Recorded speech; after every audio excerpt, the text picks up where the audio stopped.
Welcome back, fight fans. Welcome back. Let's just dig right into it.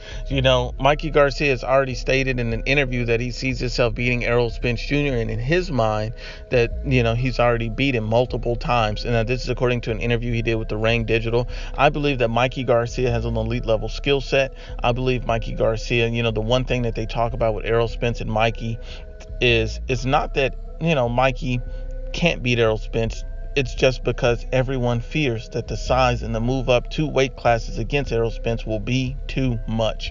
That is pretty much what everyone is saying. Mikey Garcia's last fight was at 135 pounds against Robert Easter Jr., an undefeated world champion, a guy who's also sparred Errol Spence Jr. So when you look at it like this, Errol Spence Jr. has a propensity for sparring much smaller opponents, just like he has a propensity for fighting much smaller opponents. And so you have to understand that Errol Spence Jr. has fought, Adrian Broner in sparring, Floyd Mayweather, Robert Easter Jr., and there's even talk of him possibly even sparring Clarissa Shields, a female boxer, in sparring. So you have to understand that this is the type of fighter that Errol Spence Jr. has displayed that he is, that he spars smaller people. He has a huge weight advantage. When he sparred Adrian Broner, Floyd Mayweather, he was over 20 plus pounds heavier. So the fact that people try to derive anything from these sparring stories mean nothing to me. They're ultimately meaningless. And they say he's a great boxer because of some sparring story against Floyd Mayweather proves and means absolutely nothing. Because you have to understand that when you come in extremely heavier than a guy, when you come in prepared to fight a certain style or a certain way, there's a difference in a sparring than when a guy has a training camp to prepare for you, than when someone can come in and see your flaws and deficiencies. And when Errol Spence Jr. Fought against Lamont Peterson, he didn't go in there and demolish Lamont Peterson as far as, showing great defensive responsibility. He was hit on the chin cleanly and clearly again and again. And Lamont Peterson is no technician that's going to come in and pick you apart. That's not who Lamont Peterson is.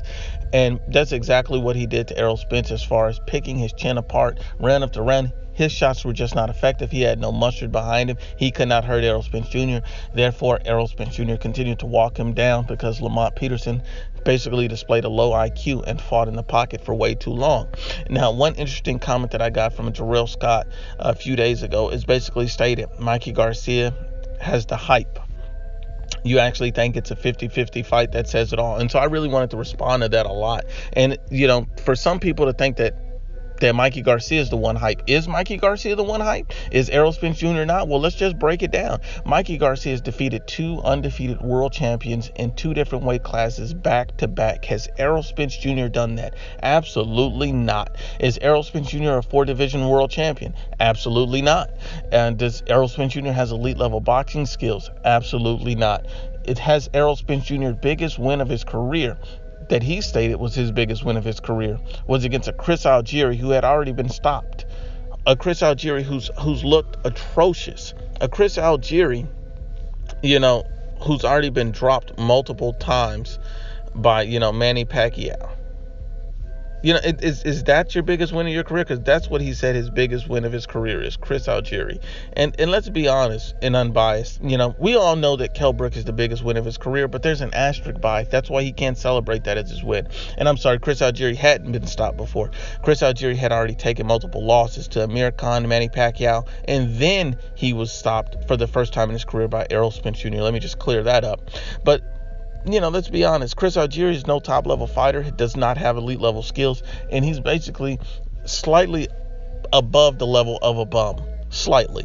He had a life-and-death struggle against Daniel Gonzalez in his most recent fight. Chris Algieri is not the type of fighter that you look at and that says, oh, what, he has great skill set, he has great punching placement. He has none of those things.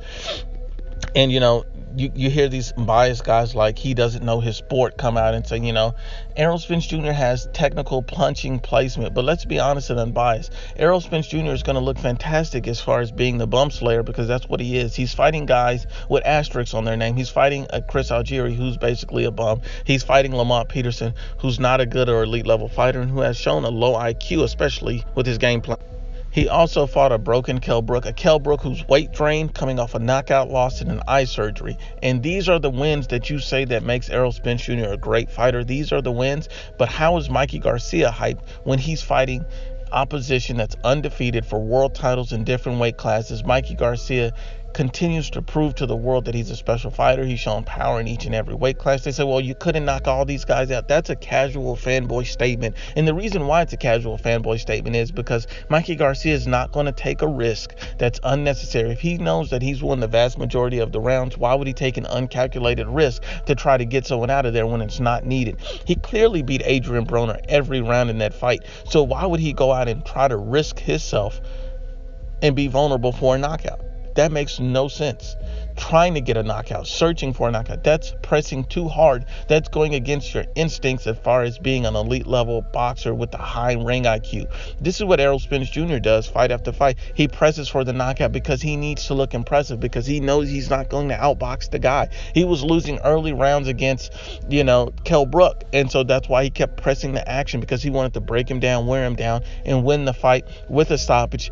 And it took him 11 rounds to defeat a broken fighter. And he didn't leave Kell Brook flat out on his back. Kell Brook took a knee.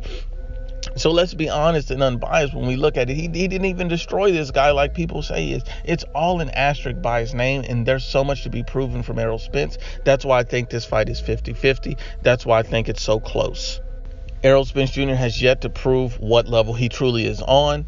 Errol Spence Jr. has so many defensive liabilities and deficiencies and flaws in his game plan. At this point, he's overly hyped. Mikey can't possibly be hyped because Mikey's the fighter that's being counted out. 50-50 is a just an accurate assessment of where Mikey and Spence fight truly is, because Mikey Garcia has the boxing skills and abilities, and you have to understand that size doesn't win fights. Skills do. Be honest and unbiased. Once again, it's the Ibfp. Please share, like, and you must absolutely subscribe.